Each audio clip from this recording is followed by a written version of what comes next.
What's going on, everybody? I hope you're having a great day out there. So look, this has been heavy on me again because of yesterday's show. It made me do some deep digging. Read a couple articles about the history of Israel, Palestine, whatever you want to call it. Well, we'll call it Israel because that's what it stands as today.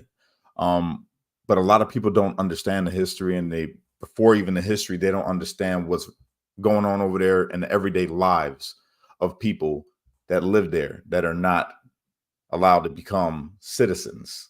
Okay. And the restrictions and things that happen to Palestinians just living there. All right. So the first thing I want to do with this video is I want to show you what life is like and how it is for the Palestinian people over there underneath the regime that exists right now in Israel.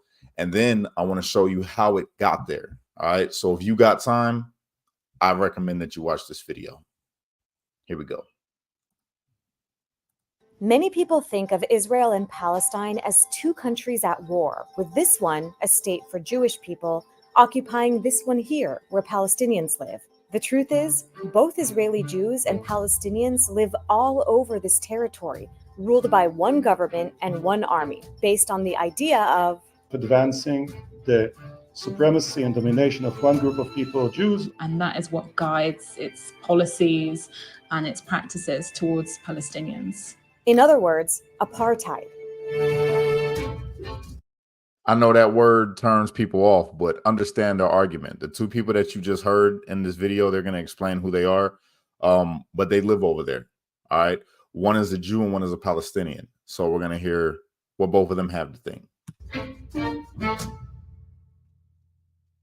Apartheid is a loaded word tied to the racist South African regime of white minority rule. But although the word comes from there, apartheid isn't just a description of what happened in South Africa.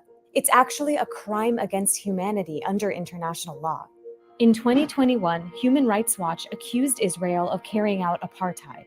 It based this accusation on the 1973 Apartheid Convention and the 1998 Rome Statute, which say that three elements have to occur for the crime of apartheid to apply. They are an intent by one group to dominate the other, systematic oppression by one racial group over another, and one or more inhumane acts, like denying people the right to leave and to return to their country, expropriation of landed property, and the creation of separate reserves and ghettos. So by that definition, all right, that's the legal definition of apartheid. All right. It's a crime against humanity. So I'm new to this right now as far as thinking about if it is an apartheid regime, but they're going to make their case for or against, and we'll see what they got to say.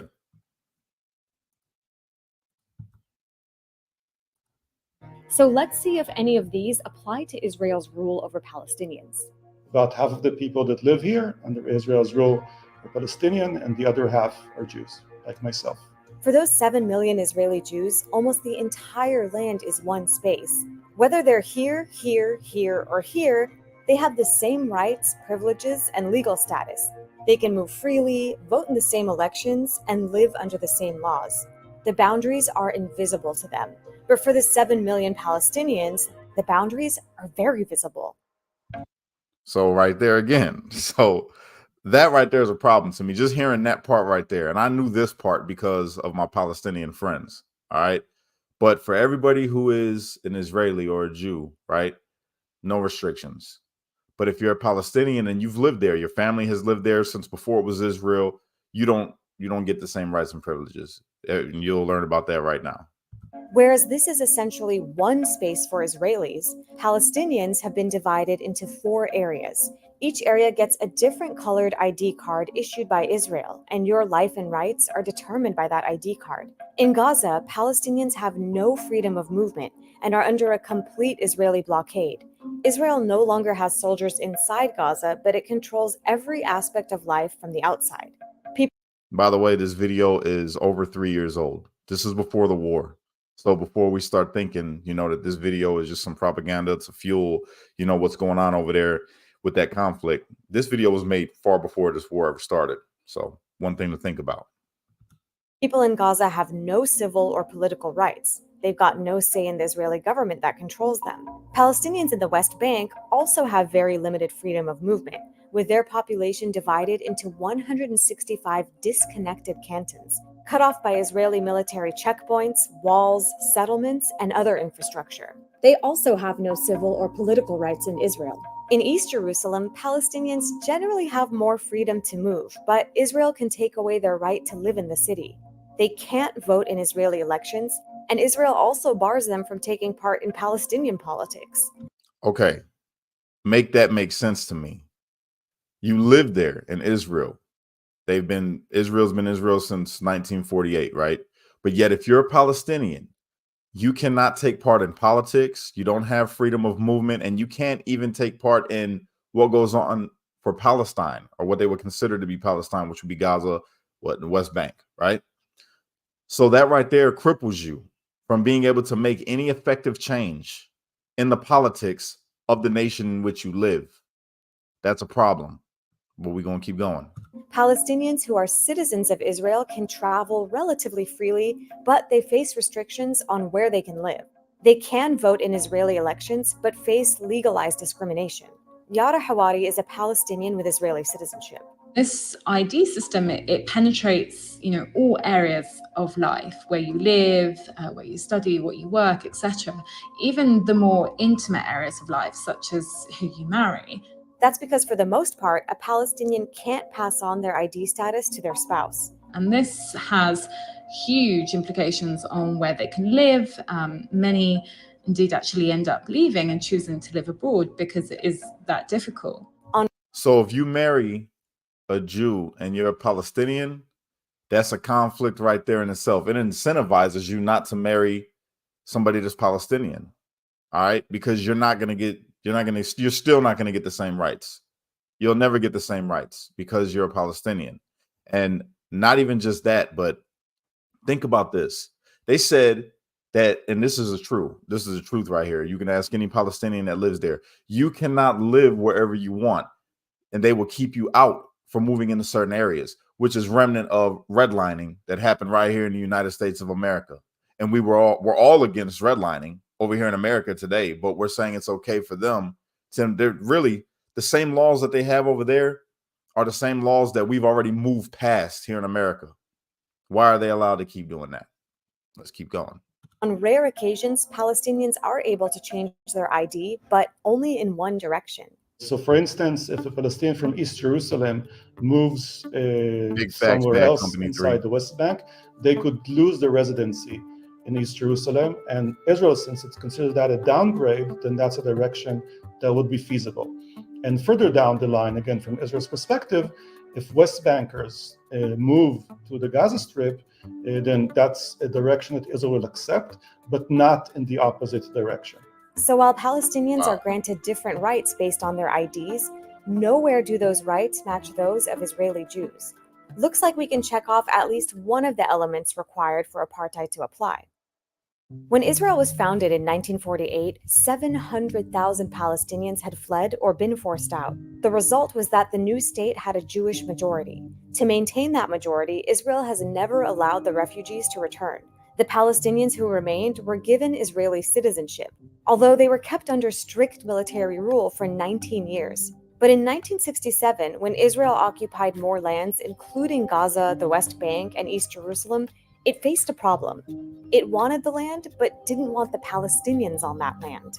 So it's refused to extend citizenship to the rest of the Palestinians under its control, while keeping them under military rule ever since. To further control the ratio of Palestinians to Israeli Jews, Israel still bans Palestinian refugees and their descendants from moving into any of the territories it controls, while encouraging any Jewish person anywhere in the world to immigrate to Israel, even if they've never set foot there before. Did y'all hear that? If you're Jewish, you can move to Israel, no problem. Come on, welcome, open arms. No matter what kind of life you got anywhere else, no matter what you've been a part of, no matter what you do, you're welcome here. But the people that have lived there for over 2,000 years now, 2,000 years, they can't have the same freedoms. But an immigrant, which would really, that's what they are. If they're Jewish and they never lived there before, they're an immigrant. You're allowed to immigrate here, and we'll give you the same rights and privileges as every other Jew, as every other Israeli. But if you're a Palestinian and you've been living here, no matter what, we know you didn't take part in none of the catastrophes that have happened before, but because you're Palestinian, no. I mean, in Jerusalem, the Israeli authorities actually have a population target: 60% Jews to 40% Palestinians. Palestinians in Jerusalem are only granted a permanent residency permit, even if they've been living in the city since before Israel was founded. now, Joshua, real quick, I want to address that, right? I understand what your point is, but that doesn't make it okay. That'd be like saying that because blacks was treated the way that they was treated over here in America, and if they somehow grabbed power and became the dominant force in America and they inflicted the same punishment on people that took part in the slave trade, that is justified. No, it would still be wrong. Just because things happen to you don't mean you do them to other people. But that's my stance, you know.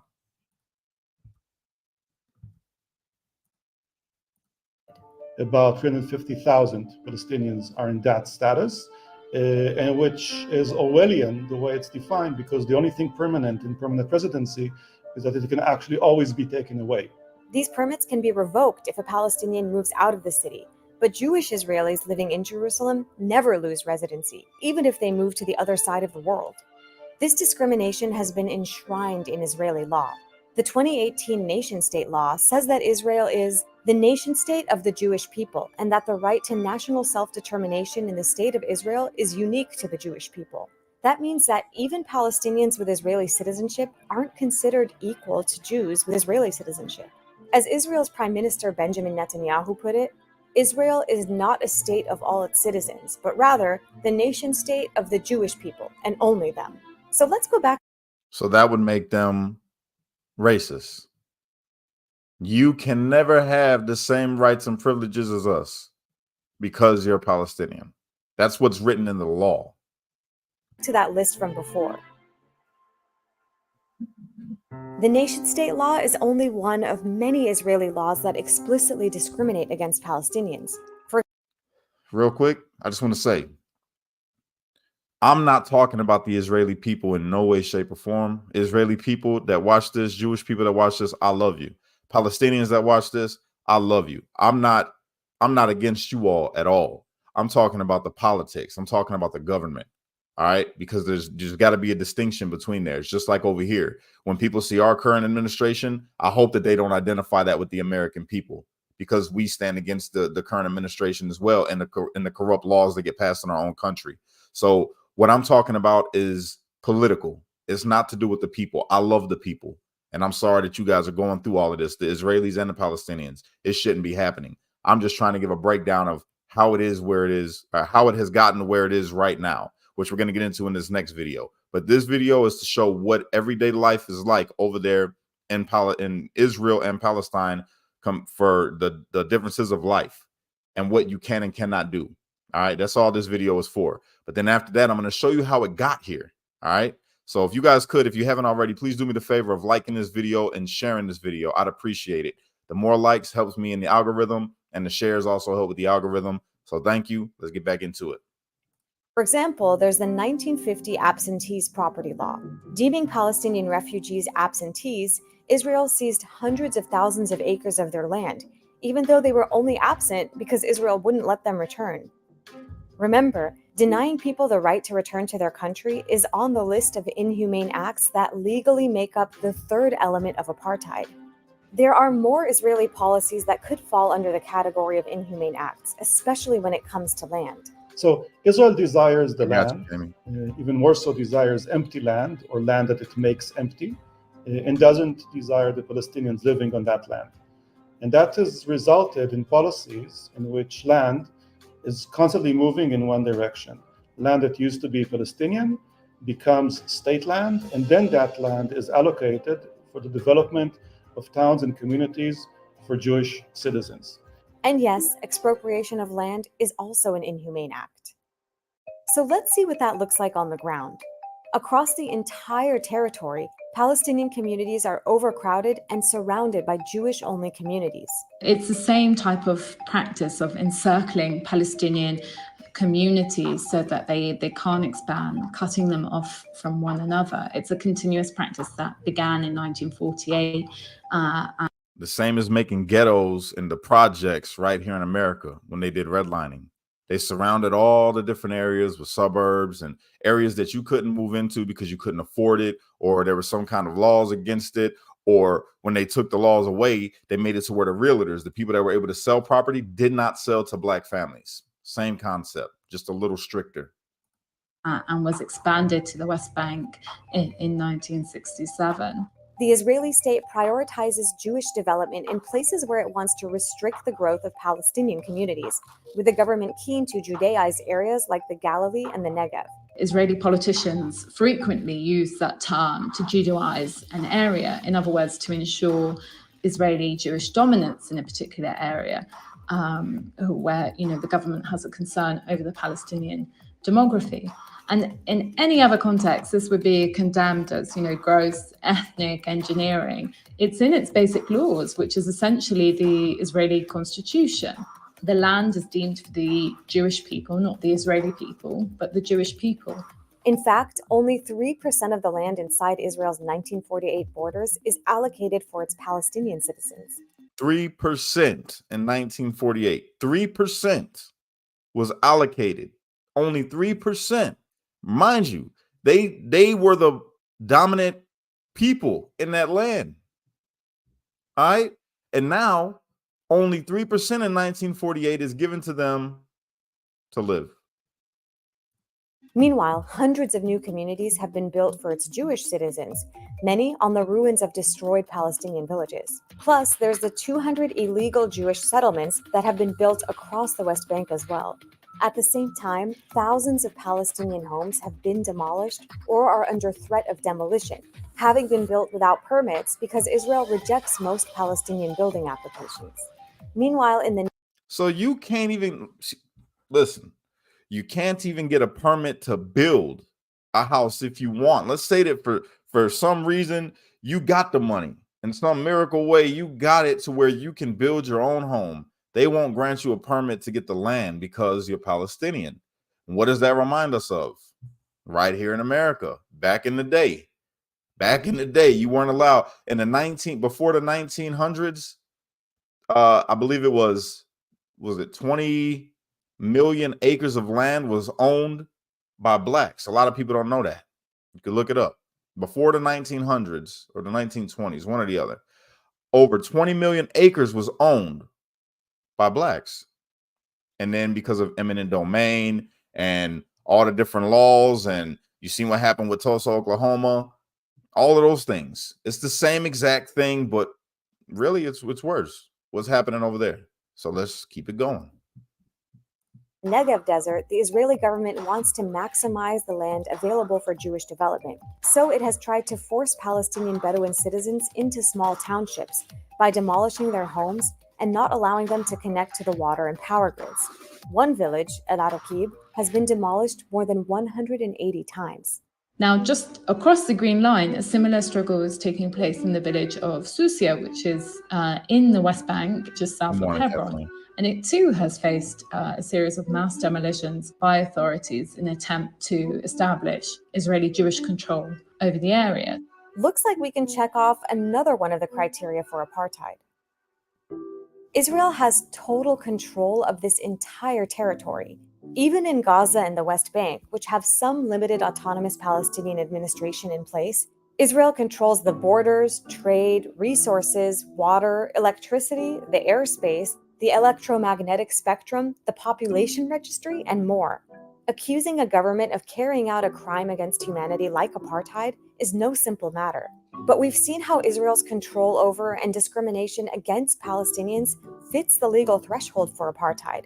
Israel's own leaders knew this was happening, although they didn't do much to stop it. The state that you have at the moment is an apartheid state, isn't it? It's not yet apartheid, but it might come on this slippery slope toward apartheid. Still, how could apartheid... That was the former prime minister of Israel. That was the former prime minister of Israel that just stated that.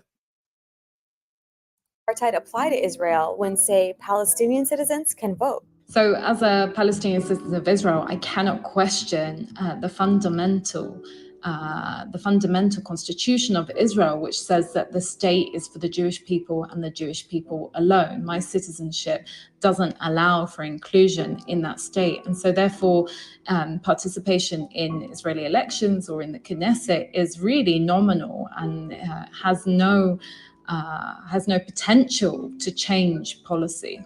Another argument against the accusation of apartheid is that the occupation is only temporary, and when it ends, Palestinians will rule themselves. Normal people don't think that 54 years is temporary. We've passed that line already a very long time ago. And yeah, there's a lot of Israeli propaganda insisting on that worldview of democracy plus temporary occupation. No, it's not a democracy and it's not a temporary occupation. It's one regime between the river and the sea, and that regime is apartheid. So that man right there just said that it was apartheid, and he is a Jew. All right, he is a Jew. So if you can't understand why people over there are upset, I mean, I challenge you to do a little more digging, because that was just one video showing the life. The video that I'm about to show you is about to explain how it got there. All right. This video I really enjoyed. Really good video. And shout out to AJ Plus. AJ Plus is the content creator for that video. All right. Did a phenomenal job. I'm very appreciative of that video. But now we're going to jump into the other video. I want you guys to see this. And this is going to explain how it got to be where it is. If you could, please do me the favor of sharing this video out right now and liking this video. It takes nothing. Just give it a little click real quick. Boom. Hit the like button for me. All right. So let me go ahead and pull this video up for you all.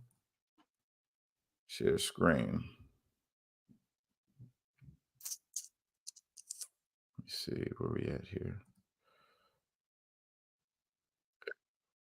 There we go. All right.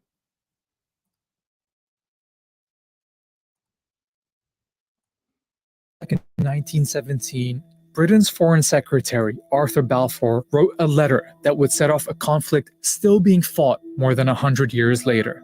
His Majesty's government view with favour the establishment in Palestine of a national home for the Jewish people and will use their best endeavours to facilitate the achievement of this object. When Balfour wrote of his government's intent to create a Jewish homeland in Palestine, 90% of the people living there were not Jewish. Just 31 years later, most of them were gone.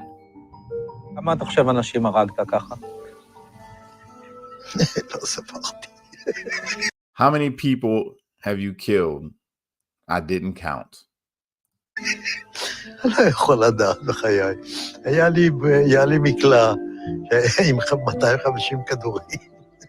This is the story of the British promise that led to the destruction of Palestine and the creation of the State of Israel.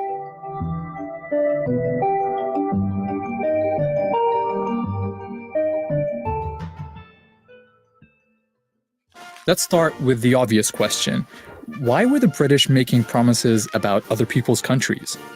The short answer, empire is one hell of a drug. This was World War I, and the British were making lots of promises. In addition to promising a Jewish homeland in Palestine, they promised Arab leaders independence if they rose up against Britain's enemy, the Ottoman Empire. The Arabs did. Hollywood even made a movie about it. Arabia's for the Arabs now. That's what I've told them anyway. That's what they think. That's why they're fighting. Oh, surely. A month after Balfour's letter, British troops took Palestine, ending 400 years of Ottoman rule. The people who lived there were Arabs, mostly Muslims, but there were Christian and Jewish minorities too. There was also a tiny number of Europeans. I want you to understand this. If you look up the history of that, when it was under Ottoman rule, they lived together side by side. The Jews, the Christians, and the Muslims, they all lived together. They were not at war with each other. They were not taking each other's lives. They lived side by side. You can look that up. You can verify that on your own. All right. And this was for a long time. They were protected underneath Ottoman rule. Religious freedom.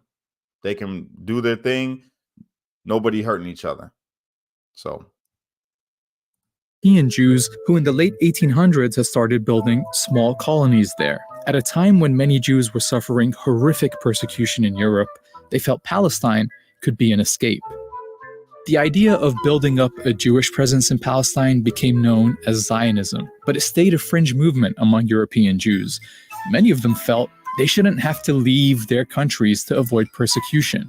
But Zionism as a political movement took a big step forward with an Austrian man called Theodor Herzl. And this guy is a very important name in this story.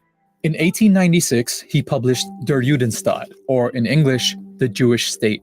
In it, he said the only way for Jews to avoid Europe's anti-Semitism was not just to leave, but to have their own country. And check this out. The only way to end Europe's anti-Semitism, all right? And Britain is the one that put them over there. Yet Britain was at war with the Ottoman Empire and wanted to end it. So they give it to people who they did not like. Make it make sense. And they gave it to who? European Jews. They gave it to European Jews, okay? People that was siding with them.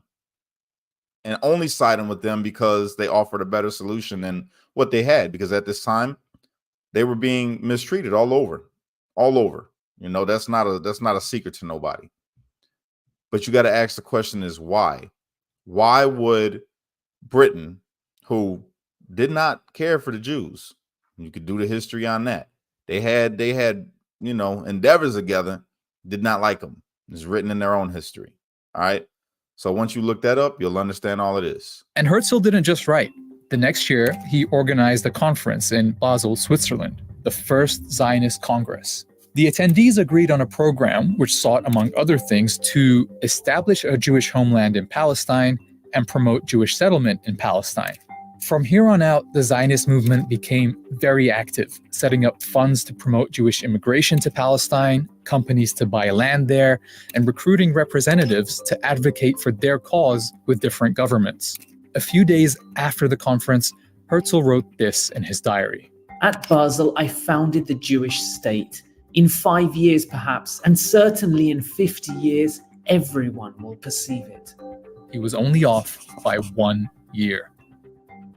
Okay, so that is a lot of history, but it's important because the Zionist movement is a critical part of the story going forward, especially after it found a friend in the British government, where a lot of high-ranking officials supported Zionism, sometimes for unexpected reasons. Prime Minister Lloyd George, for example, was a Christian zealot who believed gathering the Jewish people in Palestine would bring Jesus Christ back to earth. Others, like Balfour, believed that getting the Jewish people out of Europe and into their own country would be a good thing. Herzl was pretty visionary when he wrote that the anti-Semitic nations will become our allies. Meanwhile, the Zionists assured Britain that their future country would be a reliable ally. So all of them things. One was a religious zealot, he said, that wanted to bring Christ back, wanted to push the ball along, basically. He wanted to push this thing along so we could get heaven on earth. Because if you read the Bible, it says that once the Jews go to Israel and they get attacked on all sides, that and all nations come against Israel, that it's going to bring Christ back, right? And then on the other side, you have this dude saying, well, if we give them this state, well, it'll make all the Arabs our allies because they don't like them. This is, all of them had their own purpose. It wasn't to help. It was to help themselves or what they wanted to push, what their belief was. All right. Some for power, some for religion, but it wasn't because they wanted to help these people that were being persecuted all over the world.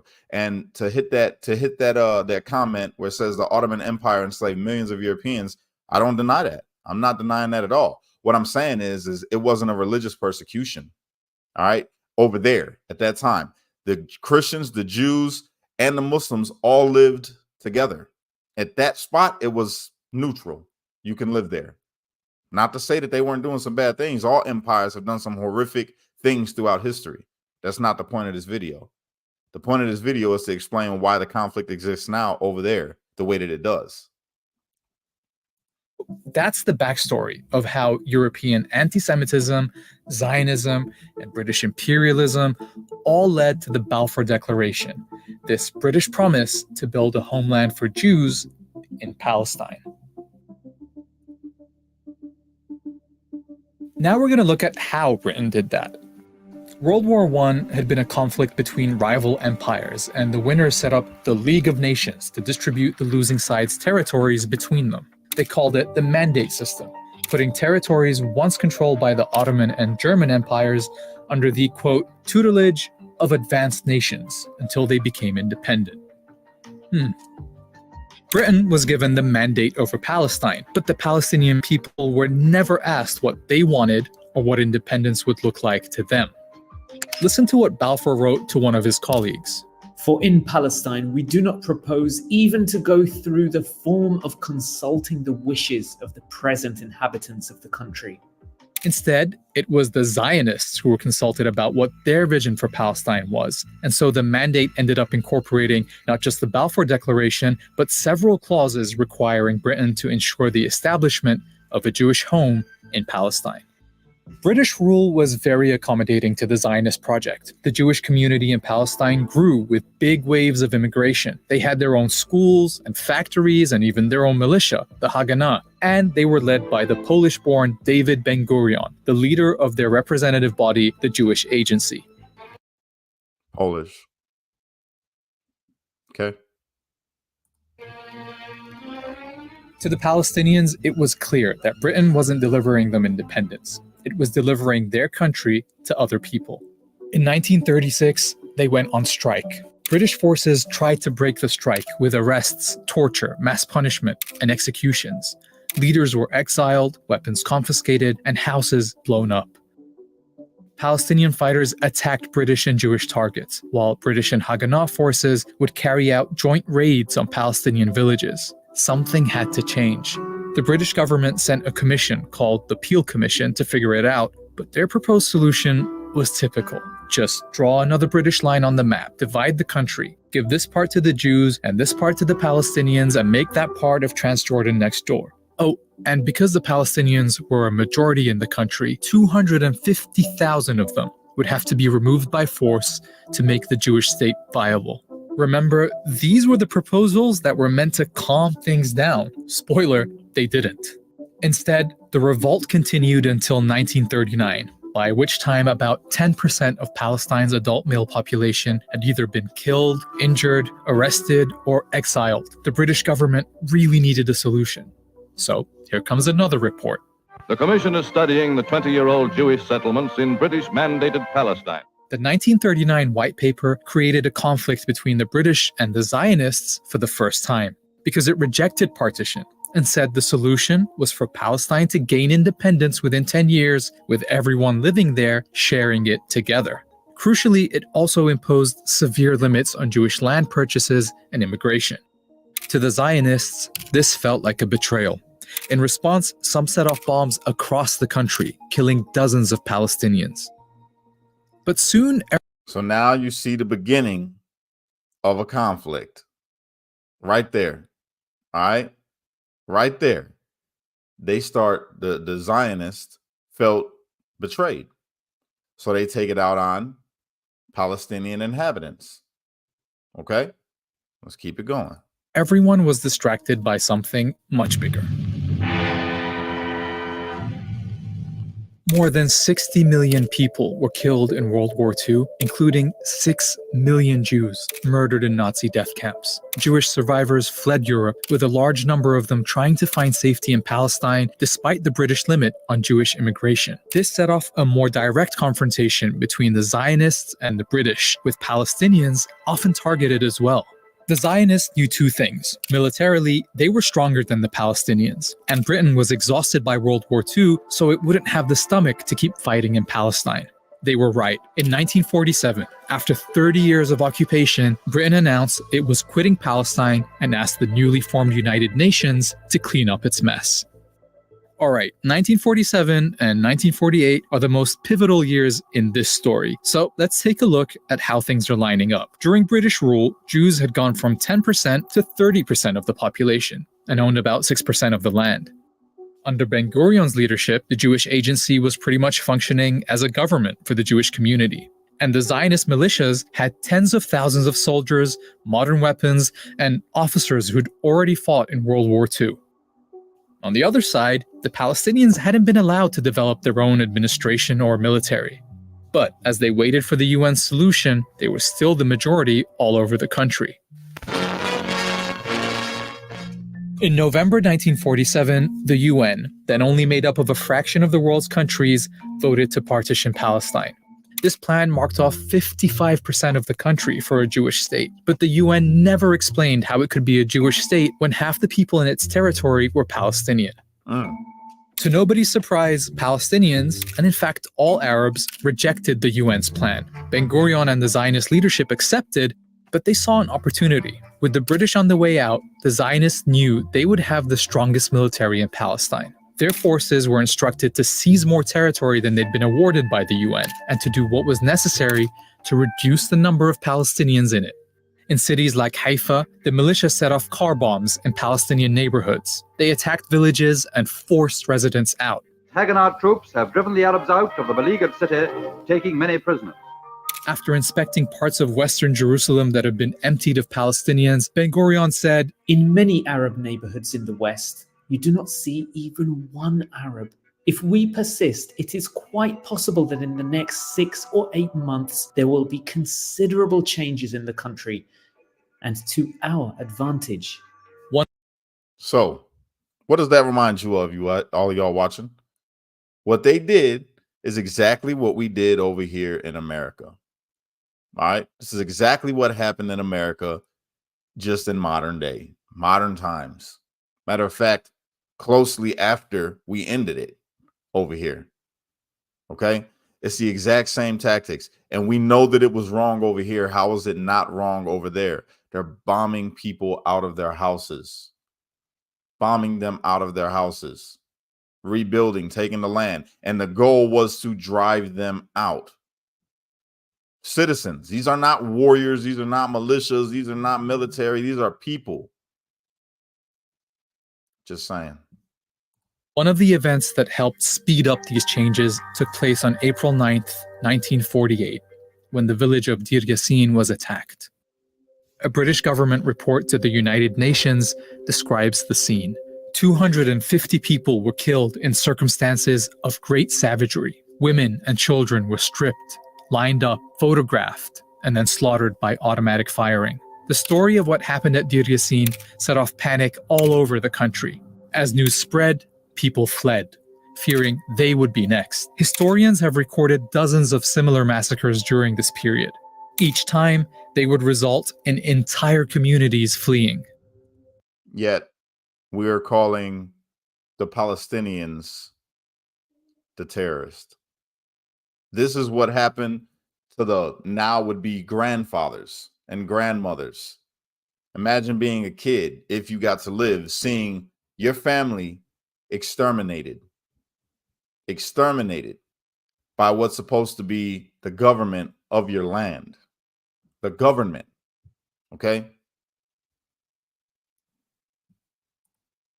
תמיד הייתה הוראה, והייתה הוראה של בן גוריון, לגרש את האנשים משם. כבשנו את המקום, טרקטורים חרשו את המקום.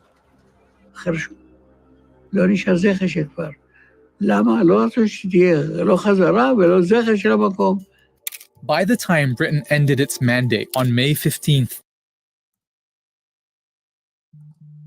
Rebecca, it was not Sharia law.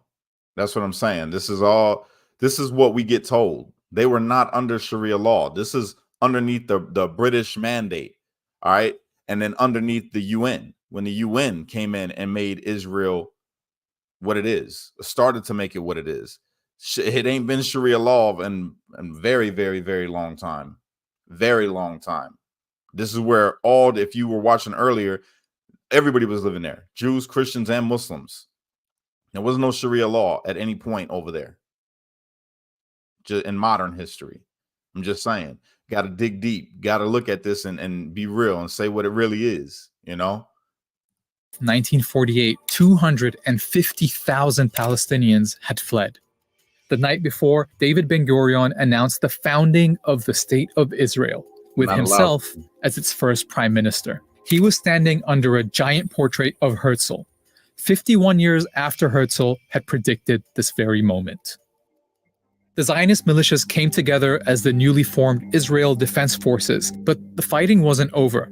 With the British out of the way, soldiers from several Arab countries entered Palestine. But the Israeli army was better equipped, better organized, and unlike the Arab armies, had a unified command and backing from several European countries. Israeli forces pushed into places that the UN had assigned to the Palestinian state, like the towns of Lidda and Ramle. 50,000 people were forced to flee from there, many on foot, in what became known as the Lidda Death March. After being emptied, the towns were given Hebrew names, Lod and Ramla. Like in many other emptied towns, the buildings and homes were taken over by the new Israeli state and given to Jews. By the time the UN secured an armistice, 3/4 of the Palestinian people had become refugees. In Arabic, they call this the Nakba, literally the catastrophe. The new state of Israel made up 78% of what had been Palestine. The remaining parts were annexed by Jordan or taken over by Egypt. A year later, the UN passed a resolution calling for all Palestinian refugees to be allowed to return home. They never have been. Palestine had been erased. In the decades since, attempts to resolve this conflict have again tried to partition the land. With each successive attempt, the territory offered to Palestinians in their historic homeland shrinks even more.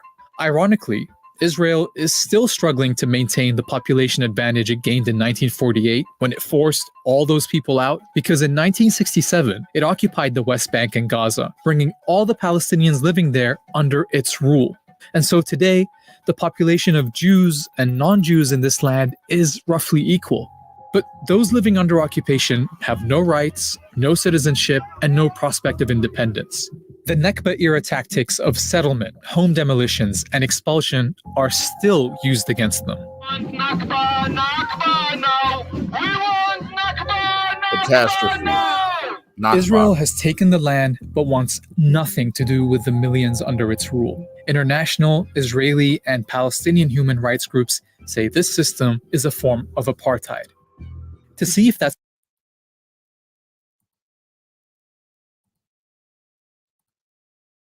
So, just with them two videos, I hope there's some perspective as how it got to where it is, why it remains where it is. When you displace people, which is crazy to me, because you would think that Israel would understand that more than anybody. Being displaced, being mistreated, being targeted for just being. And now they've put all this propaganda out. Now we got people saying that we don't know who's the good Palestinians and who's the bad Palestinians. So how can we differentiate? You don't understand what's led. Imagine being a kid and seeing your family slaughtered. How would you feel? What would that make you want to do? Be a part of these people? No. No. It's going to make you angry. It's going to make you have resentment towards this government that did these things to you and your family and destroyed your family home and beat you and made it to where you can't have the same rights. You can't have the same privileges. In no way do I stand with Hamas. I think Hamas is disgusting. It's a disgusting regime. And I don't even think that it's Palestinian people that want Hamas. Now, people use that, oh, they voted Hamas in overwhelmingly back when they were allowed to vote them in. No, you got to understand the population. The population was 50% kids. Look that up. 50% of the population of the time of Hamas being voted in were children.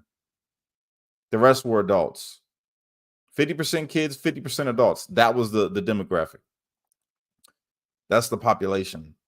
So, and now they obviously they are rejecting Hamas. Have you seen all the videos of the people pleading to the IDF, we don't want Hamas either, while they're standing there stripped and standing in rows, begging with them, I don't want Hamas. And in no way Again, in no way am I taking a side.